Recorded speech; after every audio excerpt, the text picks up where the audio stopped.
Hi అండి, welcome to my channel. నేను చేస్తున్న రెసిపీ వచ్చేసి రాయలసీమ స్పెషల్ ఉగ్గాని బజ్జీ.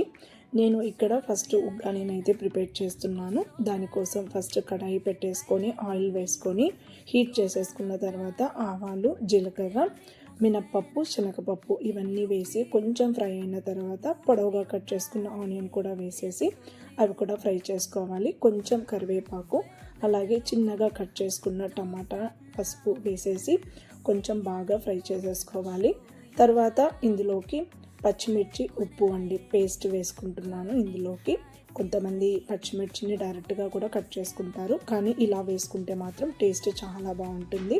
ఇది కూడా పచ్చివాసన అంతా పోయేంత వరకు కూడా బాగా ఫ్రై చేసేసుకోవాలి. నెక్స్ట్ ఇక్కడ బొరుగులను అయితే తీసుకున్నాను. బొరుగుల్లో ఉన్న నలుపులన్నీ కూడా తీసేసి వాటర్ అయితే వేస్తున్నాను. వాటర్లో బొరుగుల్ని క్లీన్ చేయడం వల్ల బొరుగుల్లో ఉన్న డస్ట్ అంతా కూడా వెళ్ళిపోతుంది.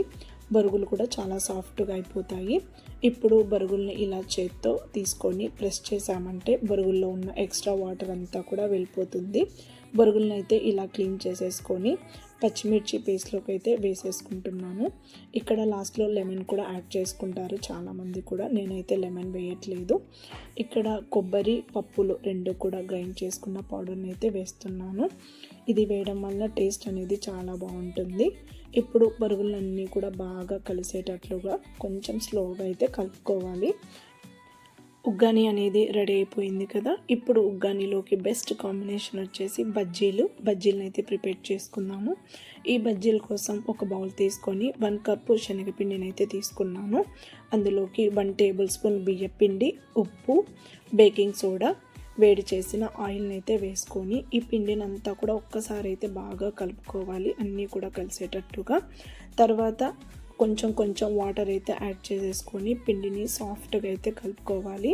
పిండిని మరీ జారుడుగా కాకుండా కొంచెం గట్టిగానే కలుపుకోవాలి, అప్పుడే బజ్జీలు అనేది బాగా వస్తాయి. పిండిని కాసేపు ఇలా బీట్ చేసేసుకొని పక్కనైతే పెట్టుకోవాలి.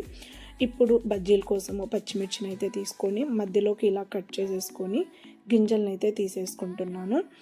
ఇలా చేసుకొని పక్కనైతే పెట్టేసుకోండి. ఇప్పుడు పచ్చిమిర్చి మధ్యలోకి స్టఫింగ్ అనేసి పౌడర్ని అయితే ప్రిపేర్ చేసుకున్నాను. ఈ పౌడర్ వచ్చేసి కొంచెం జీలకర్ర, పప్పులు, కొంచెం కొబ్బరి, కొంచెం ఉప్పు, గరం మసాలా ఇవన్నీ కూడా వేసి మిక్సీ పట్టుకున్న పౌడర్ అండి. ఇప్పుడు ఈ పౌడర్ని కట్ చేసుకున్న పచ్చిమిర్చి మధ్యలోకి ఇలా పెట్టుకున్నామంటే బజ్జీలు తినేటప్పుడు టేస్ట్ అనేది చాలా బాగుంటుందన్నమాట. ప్రతి ఫ్లేవర్ కూడా నోటికి తగులుతుంటే చాలా టేస్టీగా ఉంటాయి. ఇప్పుడు శనగపిండిని ఇలా ఒక గ్లాస్లోకి అయితే తీసుకొని పచ్చిమిర్చిని అన్నిటినీ కూడా పిండిలో ముంచి వేడిగా ఉన్న ఆయిల్లోకి అయితే ఒక్కొక్కటిగా వేసుకుంటున్నాను.